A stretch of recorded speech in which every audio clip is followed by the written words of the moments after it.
the glass desert lies a secret waiting to be revealed with a little ancient water. Today we are going to be reviving and transforming what once was a wasteland to a lush green garden, more whimsical and magical than ever before. So join me on a journey to restore this desert.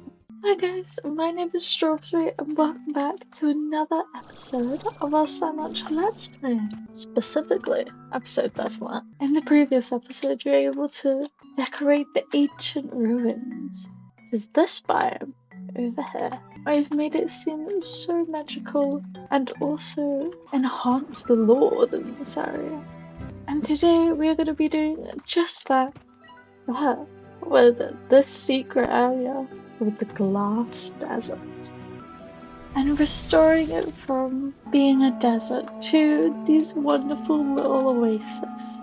So let's get right into it. But first, we need to do our research. The glass desert is mostly uncharted territory within the far range, located so far beyond the ranch it's only accessible via teleportation. The glass desert gets its name from the monolithic glass structures that dot its landscape. Resembling prismatic frozen flames, these glass structures are believed to have been created during a violent solar event, scorching the land and heating sand and stone into glass. These glass structures are also believed to be the catalyst for the dangerous solar anomalies that regularly occur in the glass desert. Firestorms that burst from the ground as if intense heat is desperate to escape the ground below. But the desert's barren, unforgiving, sometimes violent environment hides a secret. Somewhere deep within it lies a memory of what once was, and a means of restoring parts of that memory.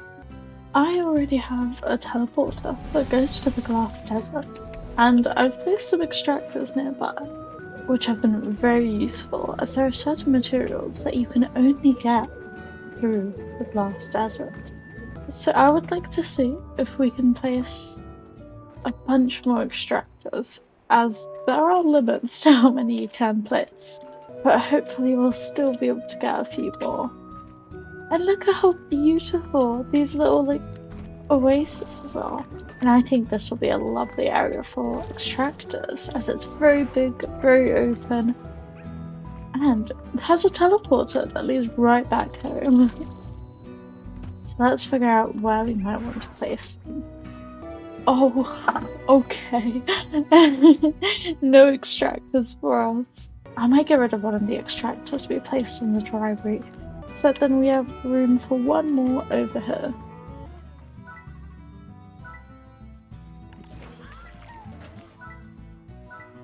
Amazing! This will mean that we can continue to farm some very much needed materials. Because if we want to keep making decorations that suit this environment, like these palm trees, we're gonna need something called silky sand, which is something you can only get here. And now we are able to do so. Amazing! Oh yeah, we've got some instructors going. And in one of the previous episodes, we fully explored the glass desert, which is how we got these oases. There are there are certain statues, which I can't find, but they looked a bit like this, and you can place plants within them and get something called ancient water and water these interesting plants to create this lovely oasis. So our past selves were able to already do half the work of restoring this desert to make it more green and full of vegetation. Now we just need to decorate it. To suit the greenery theme, I think it could be a good idea to place some more green lamps to create a nice glow, along with a variety of these beautiful glass structures, so we can continue decorating through using the lore of this area. And I think a fun little interactive element that we could use is these potted cactus. As slimes stick to them when they jump on them for a short while, so we can have our decorations be a bit more interactive. I just realized its lights are flickering. The eyes are. Oh my god, it's like a robot. I've never realized that. But we'll see the stickiness in 1.5 minutes. In the meantime, we can continue making this area a lot more magical through using these green echoes. I think these go within the area so well, and if you look at them at certain angles, they look more like gold colored, like that. So I think the fact that they switch between green and gold is lovely, as the gold can be reflecting more off of the sand, while the green is the greenery. The mosaic slimes are also contributing to their little exploding sparkles. Thank you guys, thank you.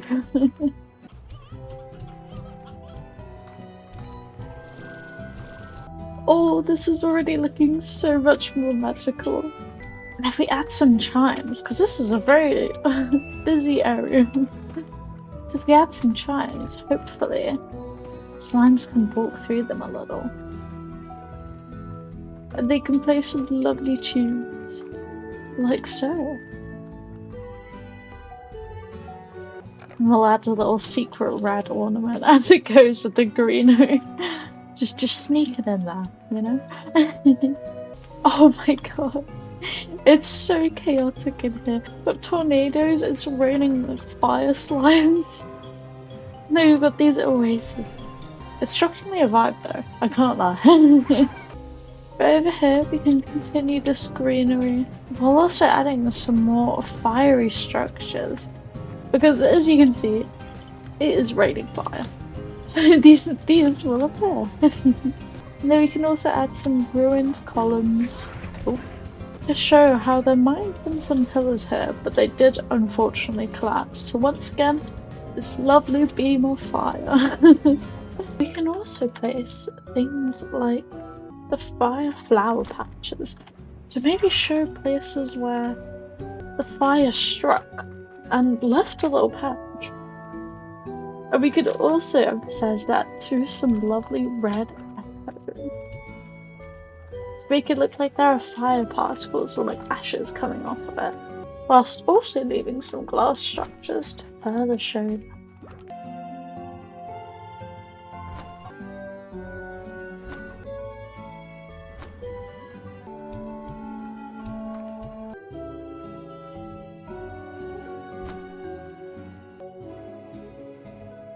Wait, we haven't done this oasis. Now, I wonder how mixing in with mossy decor would work. As I feel like they both have lots of greenery, but I don't know if it'd suit the area. I think this could look better if we placed it like right next to the greenery, rather than a bit further out like we did there. So I think I'll try that next time and see how much we like it. Because I'm tempted to make it work. I felt the coral grass patch could only work as well, but like burnt grass. Ooh, okay. We're getting somewhere. We're getting inventive. When I think this little island complete, we're slowly getting through the glass desert. Now we just have this little area over here, and then this area up here to do.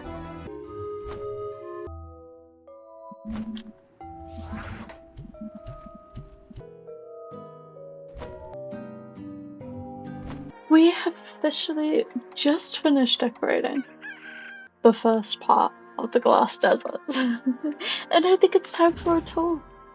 First of all, we have got to make it cinematic, as always. But here we are. We enter the glass desert through this teleporter.